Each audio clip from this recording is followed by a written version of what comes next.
Commissioners meeting. As always, the first item on our agenda this morning is the opportunity for public comment. So if you're not on the agenda this morning and you have something to say, now is the time. All we ask is that you remain brief and respectful. Okay, seeing no one, we'll move ahead up to the first item on our agenda this morning, and that is Deputy Tom Pelling. And he is here with some recommendations for us regarding the intersection of 700 North and 300 East here in Clinton County. Good morning, Officer Pelling. Morning. For those of you who don't know, I'm the accident reconstructionist for the Sheriff's Office. Fortunately, I've been busy this year. Yeah. And through this area, this is an intersection that I see as a particular problem. So I can share some data on why I feel that's a problem. I'm not sure who else really familiar with that intersection, but the corn poses a problem. As you can see with the photo, some of it's been trimmed down. But this corner is a little tighter than it looks from the air. You're actually driving, it's a little tighter. So we'll start with this is if you're going westbound on 700 North to the stop sign. So from the stop sign, that's your line of sight to check for northbound traffic that does not have to stop. If you pull up to about where everyone else is, that there is how far you can see. And I parked there because after watching traffic, that's where the majority of people will stop to try and check for northbound traffic. If you're going northbound, that's what you see. My car's a white SUV, so it's a little taller. So imagine that being a darker colored car, sedan, sitting there. So that's 215 feet from the intersection. And I'll try and make this data make sense really quick. So from that point, it's 215 feet. The average person, when they perceive something in the roadway, it'll take them 1.6 seconds to react. That's from a study from the University of Michigan. So after your 1.6 seconds of, oh, there's a car pulling out in front of me, if you get on the brakes at that point to a full stop, that is 118 feet. So as you see on the bottom right, if you have 215 feet of space, you perceive the car, you lock up your brakes to avoid the car, you go through the car plus another 32 feet. That's if you're going at 55 mile an hour, which is the speed limit on that road because there's nothing posted. You go at 50 miles an hour, you've still hit the car and got another foot through it. And at 45 mile an hour, you have 30 feet of space if you're going 45. So if you go, so this is eastbound on 700 North where you're checking for southbound traffic. That's your line of sight from the stop sign. If you pull a little bit more forward, that's your line of sight from the stop sign. And if you're coming southbound, that's how much of my car you can see from 198 feet, if I remember correctly. Correct, from 198 feet. So all the data is the same. The roadway frictional value is the same. Your perception reaction time is the same. So going southbound and my car pulls out in front of you, you have hit the car and traveled an additional 50 feet after hitting the car. At 50, you've hit the car and gone 17 feet.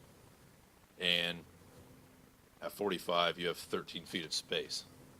So to me, that intersection is obviously an issue. I don't really have a good recommendation for the solution. I know there's been mention of could we straighten the road? Could we work into the easement to provide a better line of sight? Or can we make that a four-way stop? And the thing I would add to that, in that particular area through 700 North, the two fatalities we've had there in the last couple months, the primary cause has been disregarding a stop sign on both of them have been our issues. Were they traveling higher than 55? One of them was traveling at 55, give or take. The other one is still an investigation, so I don't 100% know their speed just yet. Okay. And in each instance, was the vehicle that caused the accident, or were they east or westbound? Were they coming across? The first one, they were going westbound, because that one happened in State Road 75. Okay. Just west of Moran. The second one, the driver was going southbound on 200 East. Okay. Which would be 1 mile down from here. The east and westbound traffic have to stop at this intersection. Is that correct? Is that what you said? So the north and southbound do not on 200. And we all know 700 North is a heavily traveled road right now due to construction. Yeah. And that's the one and only stop sign from 29 to west of Moran for all of 700 North. Okay. At the moment.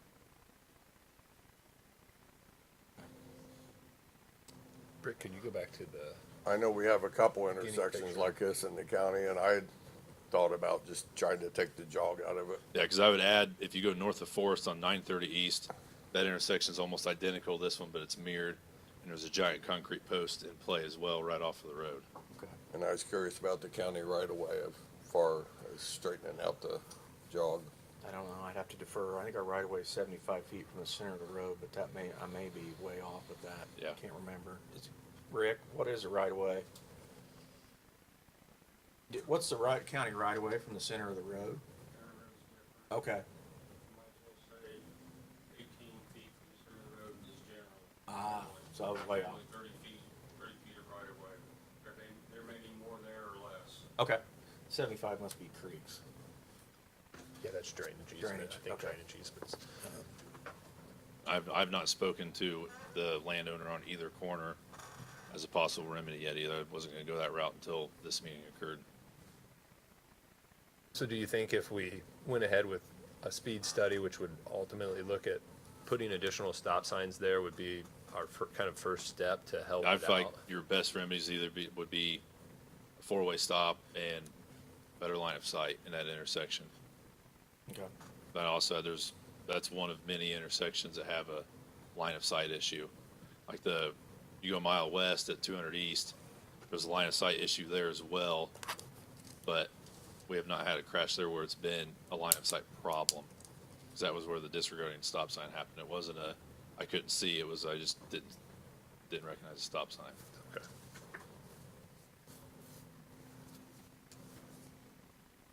You said there's another one on 930 East? And 930 East and 700 North is, if you're going north, it's the video opposite. It's a left bank turn Okay. in that area. This year specifically, there's corn on the northeast side of the intersection, so line of sight's not an issue this year, but next year It will be. it would be. And I would also add with this particular intersection, about an hour ago, it was announced that 75 and 26 is now closed. So that's going to push more and more traffic to go east on either 700 North and 800 North. So traffic numbers will go up tremendously in this area. Okay. I've talked to some neighbors in this area, and they've added that with this jog being angled the way it is, they said all throughout the year they'll see cars go through this, go north or south, and go into the ditch, and then correct themselves and get back on the road, as well as people running the stop sign when it's a year where it's soybeans or a time of year where there's no crops as well. So I'm not sure what the cost would look like if you were to maybe use rumble strips, like warning strips coming into the stop sign to get your attention, or what the cost is for the solar stop signs that are flashing. Some of the ones that NDOT's installed up by 75 and 26. I know those were a deterrent up there where when they went from the overhead beacon down to the flashing stop signs, our crash numbers almost went to zero in that area. Really? Interesting. It seems like a very inexpensive fix Yeah. to me. That was my recommendation with stop signs because it's a low cost, fast solution Right. to the area. Tom, do we have to perform a traffic study before Yes. we do stop signs? Okay. Yes. Do we have the ability to do temporary stop signs until then? We did. I don't think so. No? Okay. Yeah, I've been talking to BFNS about that, and I don't think we can. Okay. You would think we could, it would make sense in emergency situations, but, yeah. Okay. I know a few years ago we went through the county and we got rid of the plan was to get rid of all the yield signs and to put all stop signs in, and I think we did that. There may still be a few out there, but so I wasn't sure if we could, since we could do that, if we had the authority to go ahead and make it a four-way stop or not. So I think we definitely need to go ahead with the traffic study, but surely we can throw some temporary stop signs up. I mean, I would think so. what would be what is the risk we're running, Tom, if we do so? If it causes I think in my mind, the risk would be if it causes another accident, because if we put a temporary stop sign, I don't know how that would cause an accident, but that's the risk you would run, is that we didn't jump through all the legal hoops in order to make it a four-way stop. We would then be liable for causing an accident? Yeah, Or, because what you're doing is actually trying to mitigate that and trying to prevent, an accident. So, Right. You gotta wait pros and cons, and you would think that the penalties would be far less than the rewards for Yeah. putting a stop sign there, you know, even if you're not supposed to beforehand. Mr. Little, what Uh, about the tape, the rumble tape? Might be, all you're doing is creating attention. Right. I know that in its groove, we feel, and talking to Deputy Pelling, you know, it fills up in the wintertime with ice. Yeah. It's harder, you can't salt enough to get that all melted down.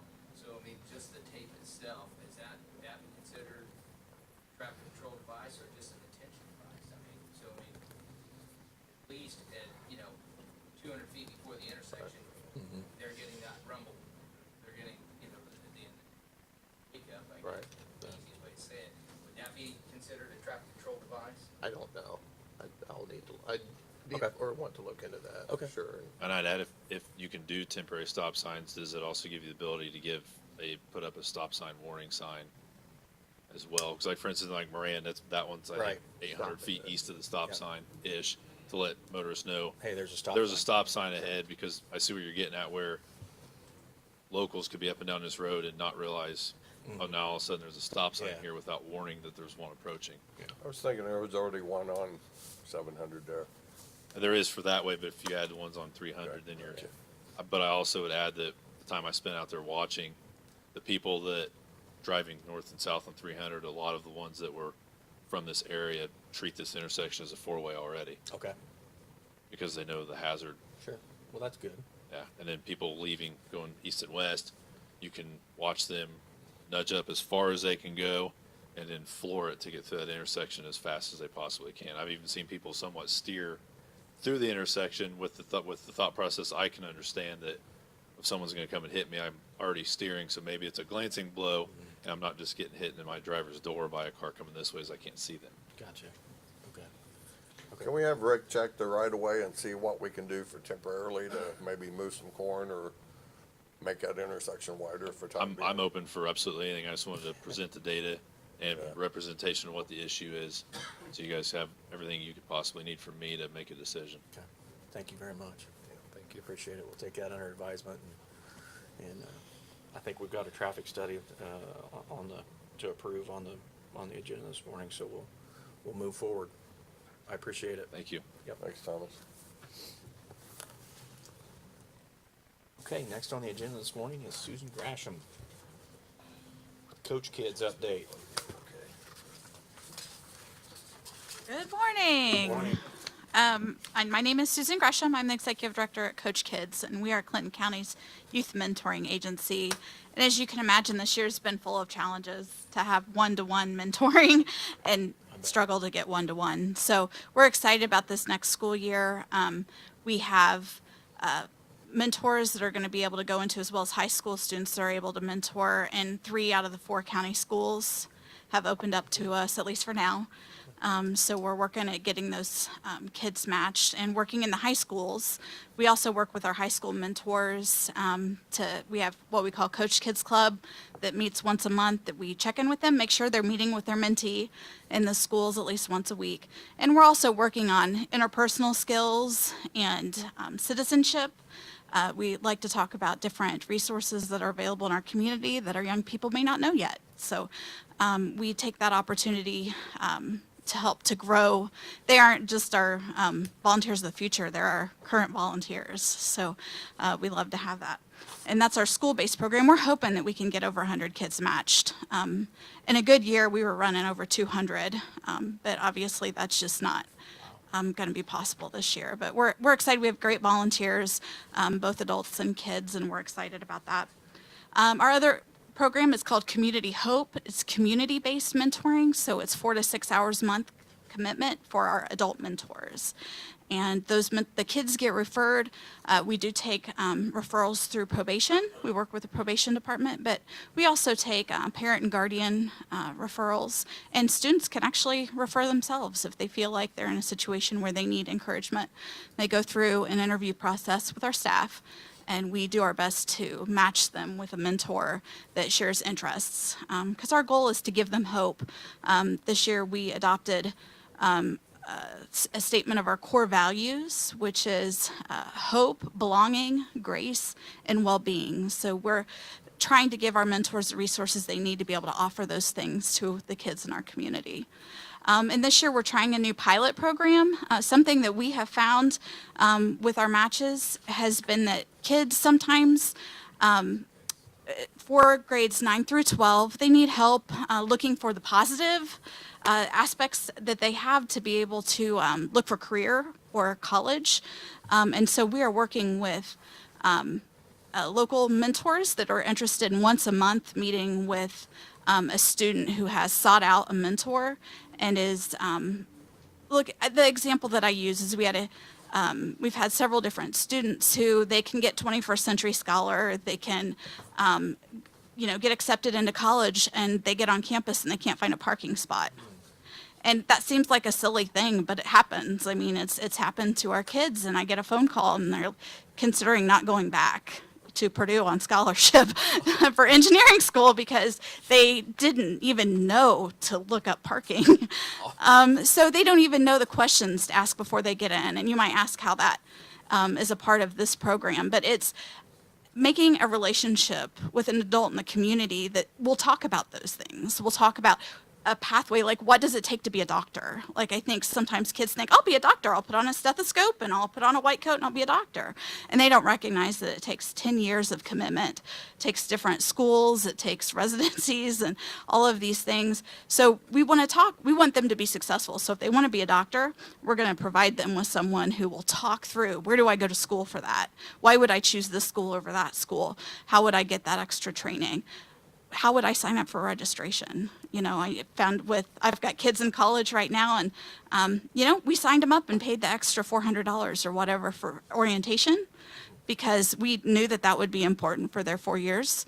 But some of our kids don't know that. They don't have someone in their lives to help with that. So we're just trying to connect them with an adult and introduce these topics that they probably don't get at school. That our counselors do a great job of doing assessments and offering help with scholarships, but sometimes they don't have the time to talk with the kids about these these what we would consider little things, but like for our kids, it's a big thing. He thought about dropping out on the first day. So this program we're calling Friends for Life because these are mentors that would be talking about very practical life things. And so we are starting that program in September. So if anybody's interested in mentoring through that program, let me know. I have applications. And we just appreciate the support. This county has provided so many volunteer hours, so many resources to be able to provide our kids with what they need to be successful. Is anybody having questions? You guys have any questions? Yeah. I appreciate the time. Thank you very Thank you. much. Okay, next on the agenda this morning is Jeannie Muhart. Hey, good morning. Good morning. COVID year was a very challenging year for the Humane Society. We started out, we had to shut the doors. We're down to like 7 dogs and maybe 20 cats, but we still kept our staff on board. Good. We found a way to continue to pay them. Now that we have reopened the doors, we are currently housing about 21 dogs, which is manageable, but we have about 130 cats. Our foster program, we have 92 cats and dogs in a foster program, which are dogs and cats that are ready to be, they need to be spayed or neutered. But we're waiting for Purdue because that's another thing, excuse me, with COVID. Purdue stopped coming to our facility, so we were not able to, we had to start paying for spays and neuters. And when you had 7 dogs and 30 cats, you could afford to do that when they were adopted. But now that we're up with like 130 cats, we can't afford that at $80 an animal. And so now that Purdue, I think our September 13th is we get to take them to Purdue. So we don't have a set number now since we're taking them to Purdue.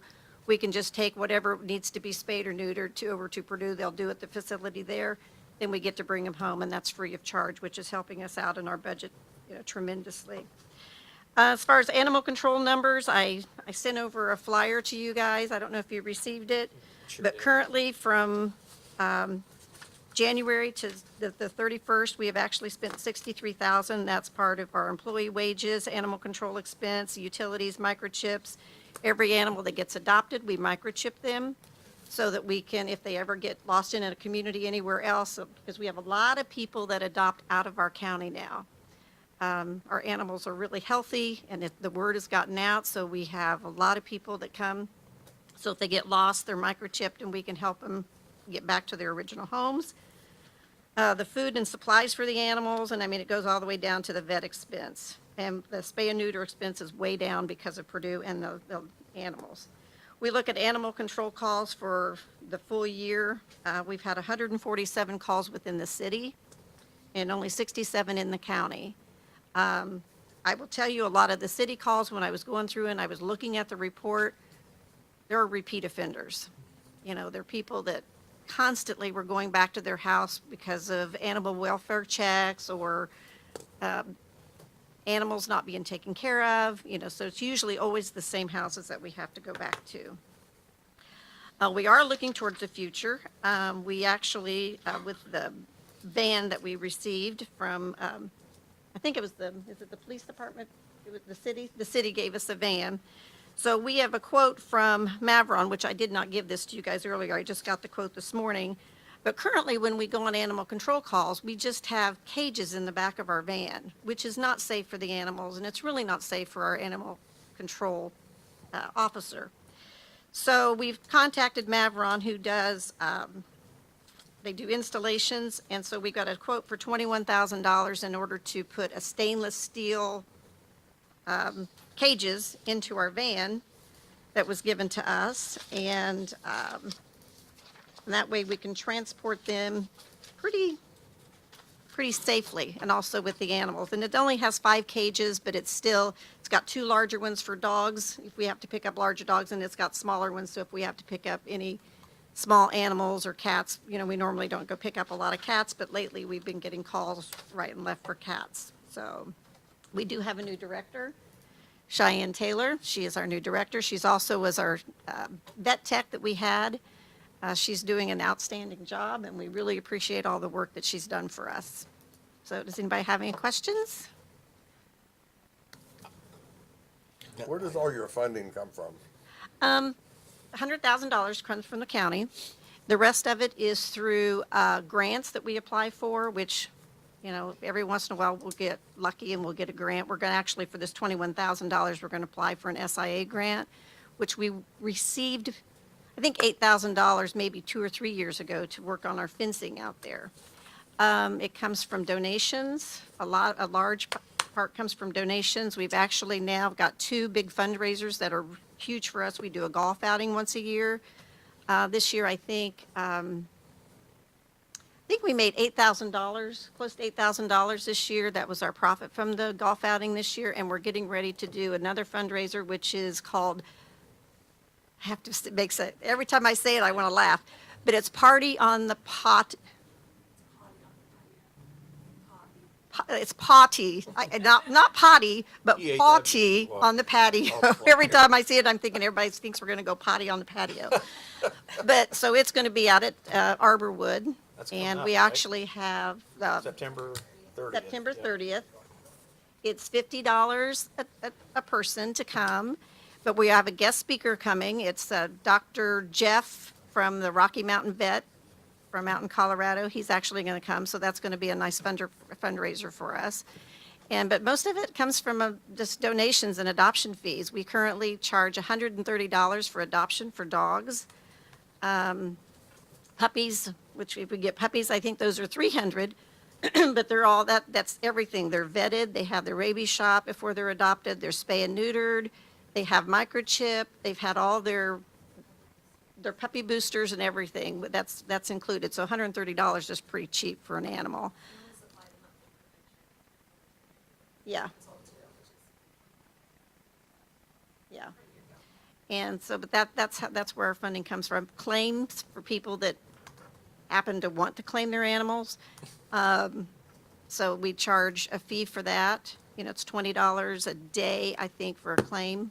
If they, you know, so sometimes people, they're in our shelter for 5 days before somebody comes and claims them, so we charge them, because if they're in there longer than 3 days, then we have to give them vaccines. You know, we don't want it to get parvo in our facility, or so we try to keep all of our animals safe and healthy. So, I have a question. How are you gonna get 130 cats to Purdue? Oh, okay. yeah, we're not going to take them all in one day, that's for sure. Trailer. So about every 2 weeks we get to go. Okay. So, but yeah, we're hoping to get all of those so that they can get out of our facility. And probably the ones that we have in foster right now are probably going to be the first ones to go because we know those are going to be adopted. Awesome. So, Good deal. Sounds like lots of good things are going on. yeah, we're working towards it. And then, oh, another thing we just did, we just got some new, actually Caterpillar is going to be coming in. And in the large dog room, we had some issues with our walls. And so we got DuraPlate was donated to us from Wabash National. And so Caterpillar, the quality department's going to come in, and we've already had people come in and take down the lower 4 feet from the dog room, and we're going to put the DuraPlate up in there to surface the walls in the dog room with something that's waterproof. Nice. We've got a lot of volunteers that are coming out and helping us with, because we are down employees. So we have some volunteers coming in to help clean the cat rooms and the cat cages, and so Cheyenne's really done a great job getting the word out there in the community about the volunteers and the things that need to be done. Well, I hear Anything nothing else? but good things, so. Well, I hope it continues. Smooth We're sailing. we're trying to move forward, and we, it's a long-term commitment, especially with animal control. This is something that is a long-term commitment for us. I don't know if you guys know, we do have an opening, so if anybody needs a job, we have an opening in the animal control department again. And currently Cheyenne and some of the other employees are going on animal control calls right now, but we do have an opening for that animal control officer. Okay. Thank you. Oh, you're welcome. Thanks. Thank you. Okay, next on the agenda this morning is Ms. Mitchell. Good morning. It's Keely. Is it Keely? Kylie. Kylie. I'm sorry. I knew I'd screw that up. Kylie, but Kylie. yeah, so okay, so I'm the deputy recorder, for those of you that don't know me. Beth Keeney is not here today, but we are requesting the approval of another bulk user agreement. We sell to, I believe it's 4 or 5 companies right now, our images. They buy our images for 13 cents an image. And right now, First American Title is the one requesting it. They requested it back in 2018, but they never actually followed through, so we didn't prepare an agreement. But we've been in contact with Tom to get the agreement ready, so I have it ready. So we're just asking for approval and for you guys to sign it. We also, I know she said this in the email, we are doing a cost study because we are only charging 13 cents an image. That's lower than quite a few other recorders that we know. So CSI, our computer software company, can do that. We're hoping within the next month. So maybe by the end of the quarter we can get it, but if not, we'll get the ordinance hopefully approved for next year to start increasing if that's what they find. Okay. So, you guys have any questions or? So the study's already in play, or Yeah, we've about contacted, Bridget is the person we've been in contact, and she said she can do it hopefully within the next month. okay, great. So, and once we get that, we'll get back to you guys. But we're hoping for a good increase in that too, so that we can, because it's a lot of work for Beth to do. She has to do these quarterly for 5 companies. Some of them we've moved over with the help of Tim to an easier system, but right now she does discs that she mails. And so it's a lot of work. So it is something that we would like to get hopefully paid a little bit more and get into the perpetuation fund so that we can, do more things in the office, like get our images back further. So we're still working on that project too. So Good with me. No questions? No, I'll make a motion to approve the First American Bulk User Agreement. Second. Okay, motion carries 3-0. You mean to sign it, or? yeah, I have it here. Okay. Wait.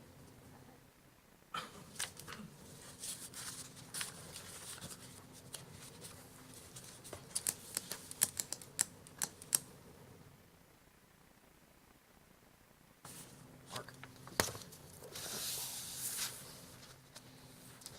Okay, next item on the agenda this morning is Renee. Good morning, Renee. You probably want a copy. Good morning. Good morning. I had emailed you last week. We have gone through our hiring process and had two candidates, our top two candidates that we're going to, would like to offer a position to. We will have a third in queue from our pool, to be able, like, if the one that's gonna retire later this. Gotcha. The beginning of the year, end of the year. So hopefully, you know, she would still be available as well then. So we do have one, to pull from as well. So I would just like permission to go ahead and offer position, both full-time positions to our two candidates. Sounds good to me. You guys good with it? Yep, I'm Yeah. good with it. Okay. And I know you emailed us again about the building, right? I'm just trying to not step on your Yes, toes. and then You have- Tom, so I tried looking, and maybe we can talk again after, because Okay. I'm not clear, like, so I looked at what you had sent me, like, do we need to get a, I was Interrupted me, confused I on some of that. No, just give it to him. Yeah. So if we can meet maybe after Sure. the meeting just to talk, because, I mean, I know the USDA wanted this, but obviously sounds like we're gonna be kind of maybe held up to, we have to do what we gotta do, so Right. if you can kind of walk me through that and what I need to do to get Okay. that Well, let us, done. just let us know. We're agreeable to whatever you want to do. I mean, if it were up to us, we just, I mean, I know, right, I don't mind yes. giving it to them. Yes, 'cause yeah, it's just so, another governmental entity. So, Yeah, with it, Okay. if it's another governmental entity, we have some options, Okay. more options. Okay. it's, yeah, the USDA, the USDA. National Forestry. yep. Okay, and we do have some more Okay. options. then. Okay, all right, we'll talk after. Sure. I don't think I have anything else right Yeah. now. No. So we're just still waiting on AT&T, right? We got the antennas We're up. a little bit closer. Okay. Little bit closer. I hate to jinx it. So I did get an email from AT&T. Like, Awesome. It sounds like we are on their radar now. Okay. So, They've got the order, so that's yes, good. they have the order, so that's huge. So, I still don't have it, but I think we're this much closer than what we were, Yeah. at least. So, Good. Good deal. Awesome. so yes, so hopefully. All right. Okay, thank Thank you. you. Thank you. Thank you.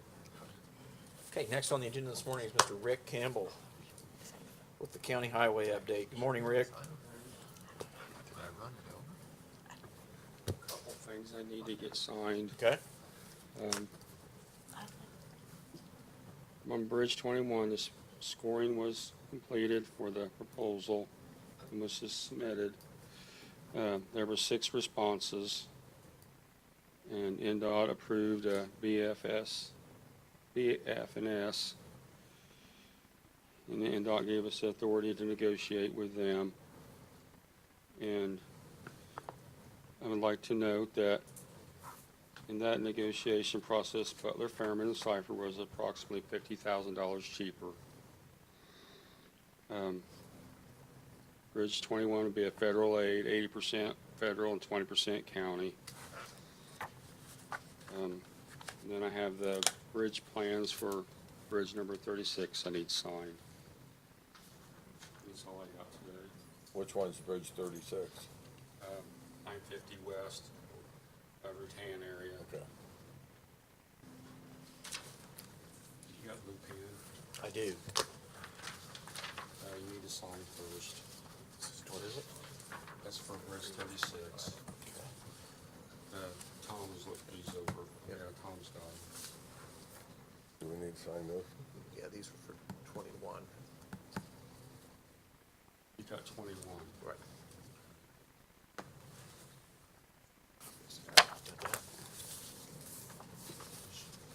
This is for the countywide bridge inspection. Okay. So so 21 was the one we approved this year. I can't remember what year will that one be. Yeah, be a couple more years. It's 3 or 4 out, right? Yeah, it should be 2 more years out. Okay.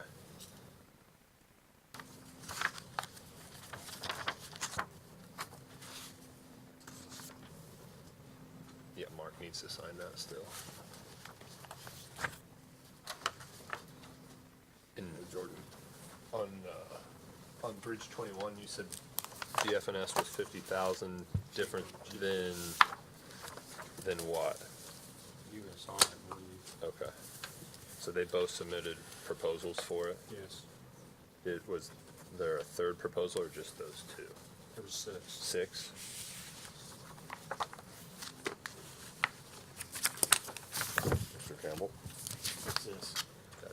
Page 21, Page okay. 21. Well, I'm not gonna sign that. Okay. We're gonna table that. I'm not sure who authorized that to be submitted to the state, so we need to review that. There's that one. It's up to you guys. You No, guys can that's- sign it, but I'm not going to. Already signed it. Okay.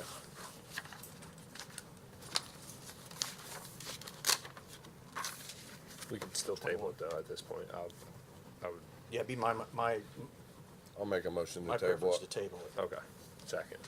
Okay. Okay. I think I gave you my agenda. Huh? I think I gave you my agenda with my, Whatever you need. all right, is that all you had, Rick? Yes, sir. Okay, all right. Liz?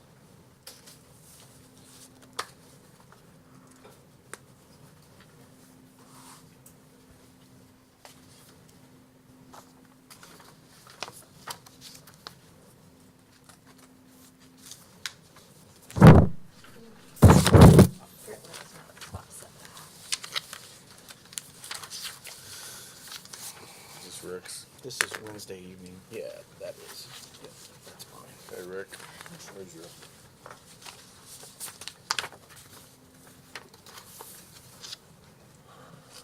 Thanks, sir.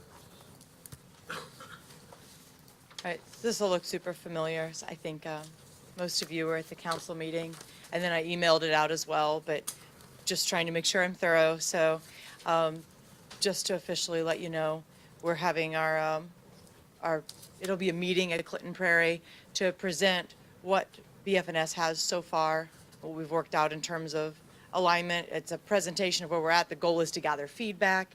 So it'll be a presentation, about 20 minutes long, PowerPoint, and then there'll be an open house section where we'll have maps and things at different stations, and the goal is to get attendees to speak one-on-one with different staff members and get feedback. I have, at this point, I've talked to about 70% of the landowners actually more directly affected. And so we've been trying to reach out to them outside of this as well, but there's some we haven't been able to catch yet. We did mail a copy of this flyer out to every landowner along the route on both sides of the road, as well as a few extras that because of a unique situation like an intersection were close, even if they weren't right on, to try to make sure that people were aware of the conversation. Okay. And so I just wanted to give you a copy. And then the second page is loosely related. I thought it would be helpful. I actually put it together for the READY grant work that's being done with the region. But it just sort of shows where the various potential corridors would lie in the county eventually, if they're all eventually developed, so that you can see how they all interplay with each other. So I just thought that map might be informational.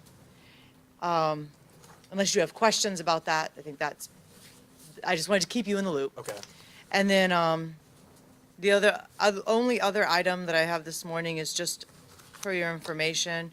If you recall at the last meeting, Mr. Fickle was here, and Yes. you continued something for that to go to court.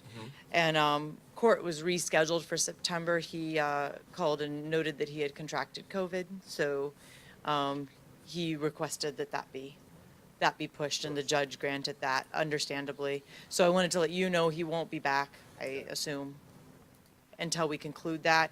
Nothing has changed on the property from what it was 2 weeks ago, Okay. and we'll keep you updated if anything else changes between now and then. What's the feedback been like on the trail?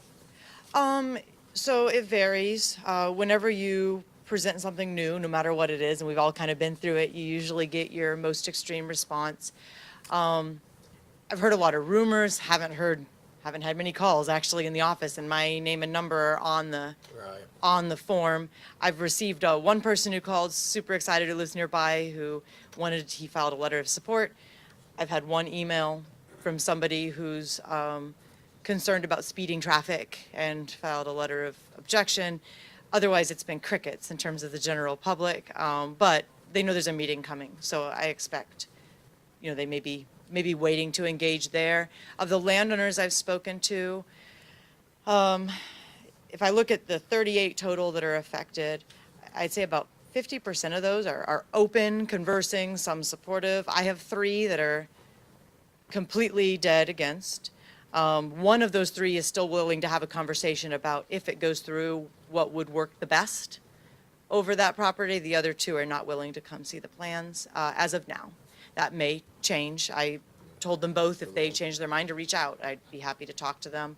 And then we actually got some interesting feedback from one of the landowner meetings last week. I have some more this week about a possible change to the route that I'm kind of examining on some different right-of-ways. It would not affect Colfax Manson, but it would affect the 450. They were talking about what if it's a landowner that has property in both places, and like what if we went up Armstrong and then up 200 because we've already widened those right-of-ways. So I told them, we'd take a look at that too. I mean, that's what the study is about, is trying to figure out what plan best works and then where we go from there. So I'll just continue working on it. I've got another 2 or 3 meetings this week, and then I have I think I'm five large landowners I still haven't reached, but I just got a phone number for one of them. I'm hoping to reach out today, and hopefully it'll come together. And then there's 11 houses that are affected, and I haven't had contact with any of those. Okay. So hopefully at the meeting they'll show up. I was just curious. I'd only had one person reach out to me, so.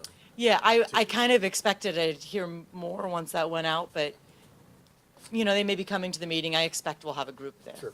So. You say there's only 38 people, landowners and homes affected by it? There's only 38 affected. If we changed the route to come along Armstrong and 200, then it would become 39. And that includes NDOT, which is a financial partner in the project, and it includes Duke Energy, which we've started having conversations with, and they sound like they're going to be supportive of letting us go work along their properties and right-of-ways. We're just too early to know exactly what that picture looks like. Okay. So, I've had quite a few calls.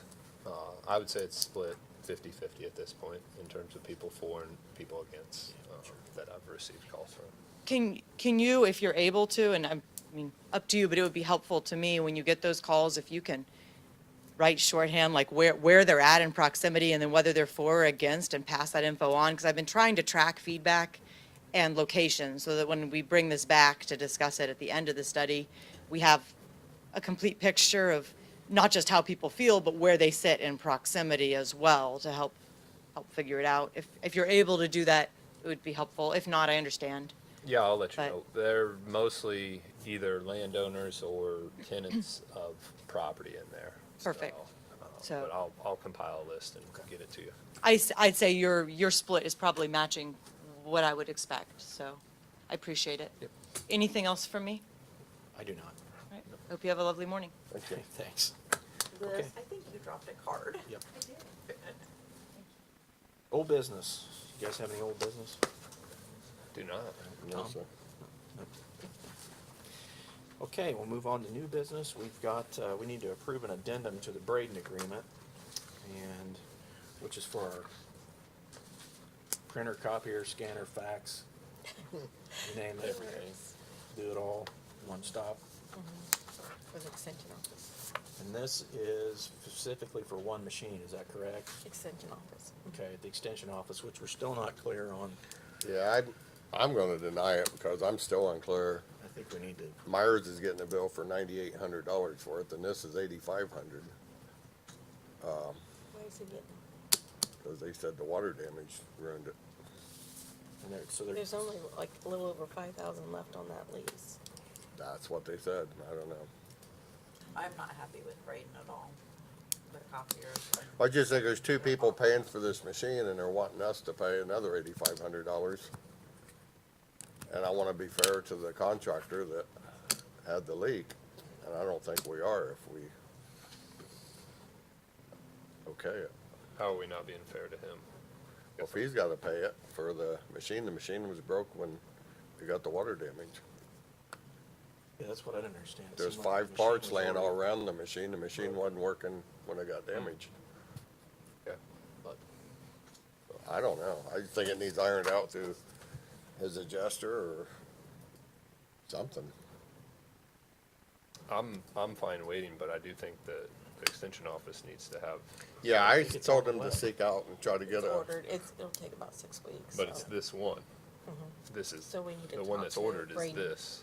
do we have one that they could use that we could take out there? area plan had two at one time. If, I don't know. Do you still have both copiers?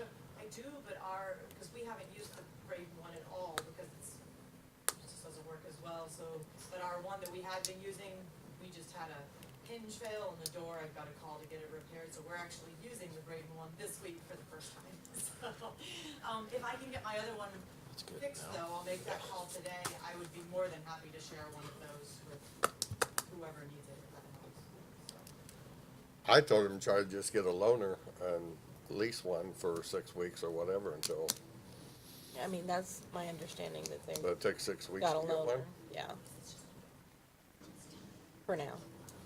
Okay, so this is, has to be done in order to get them that in 6 weeks? Well, she's ordered it, so.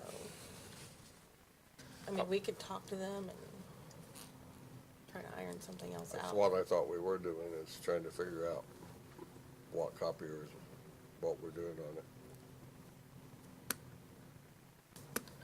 Let's table it till next time. I'll work on it and get it figured out. How about that? Okay. I'll make a motion to table the agreement. Second. Second, sorry. Motion carries 3-0. Okay. Okay. Next up, we've got, traffic study for 700 North and 300 East here in Clinton County with Butler, Fairman, and Seifert. This would be for what Officer Pelling went through, so I will make a motion to approve the always stop study service agreement. Second. Motion carries 3-0. Thanks. Any other new business? Okay, department heads. Real quick. Sheriff? Thursday, I talked to Commissioner Timmons in regards to confirmation on the time to go over to Hancock County, Thursday, 10 a.m. And we're gonna, so if you're available, if any of the commissioners are available, 10 a.m. at Hancock County. It's about an hour and a half drive. It's less miles, but it's through the heart of Indianapolis to get there, if you take that, the Google map route.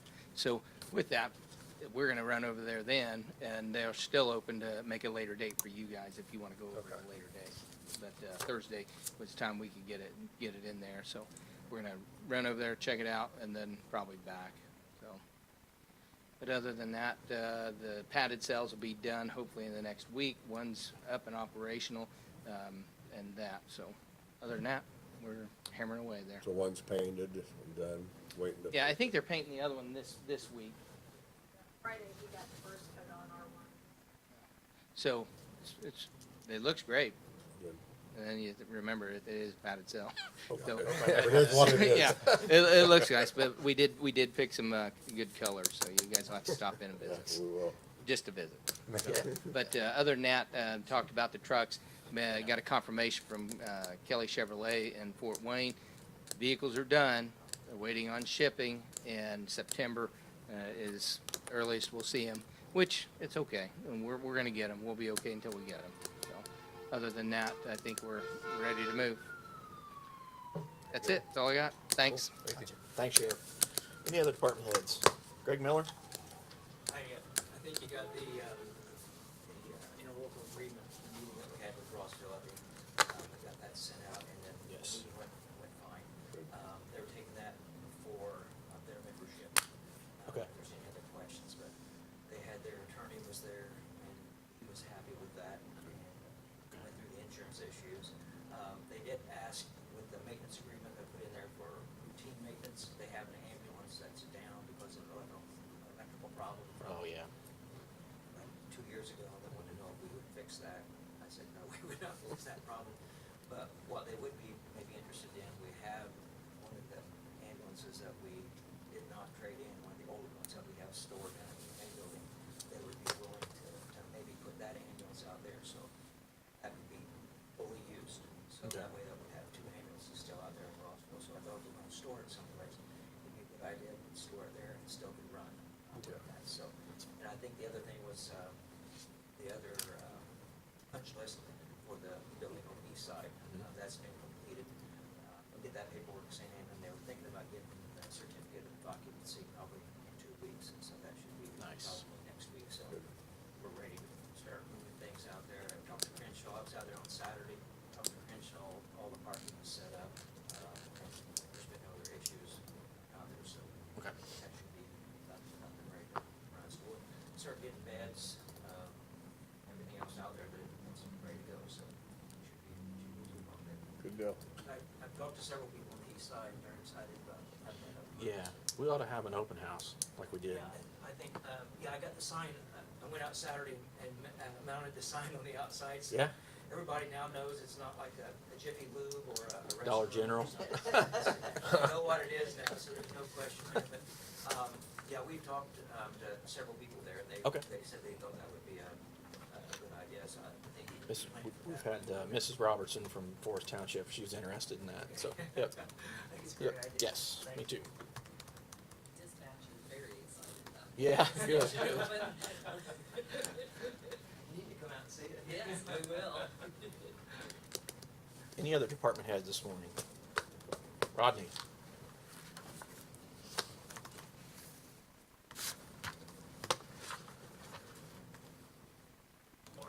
Morning. Morning, Rod. Mainly just come to correct the incorrect date that I announced last on the council meeting. It is actually, the open house we're having is the 23rd, not the 22nd. I wondered about that. Yeah, it's 22nd being a Sunday, that makes Okay. more sense, but I did send that via the normal channels to try to get that out to elected officials and department heads, but yeah, I did make that mistake. Also, just to reiterate to you gentlemen, I'm trying to work on getting, as long as it's all right with you, an ordinance for the reimbursement funding that we anticipate receiving from private pay, Medicaid, Medicare, to have that money start to get receipted into the auditor's office rather than dump it into our normal general fund, which would, I think, be ill-advised at this point, so. Okay, I you mean believe- for what? For back or for administration fee, all that ominous administration fee reimbursement we're supposed to be getting. Gotcha. We at least have a contract in place with the state government now. Okay. So I'll work closely with Britt and her gals, because so far I haven't got a PO number. They're really behind on PO issuance to us, but we'll want to track that and have it separately. So I'll work with probably the template I had for rainy day or something and fashion that up sort in a preparedness emergency response type role for that funding then, so.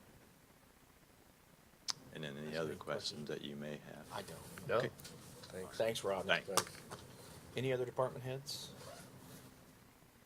Okay, seeing none. Commissioners, do you have anything to report?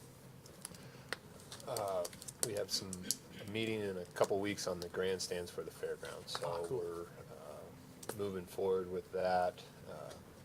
But kind of the next step is figuring out, probably going out to bid in some capacity, but we meet with Structure Point over that whole feasibility study to kind of get a timeline and direction on that, so Okay, that's all I have. awesome.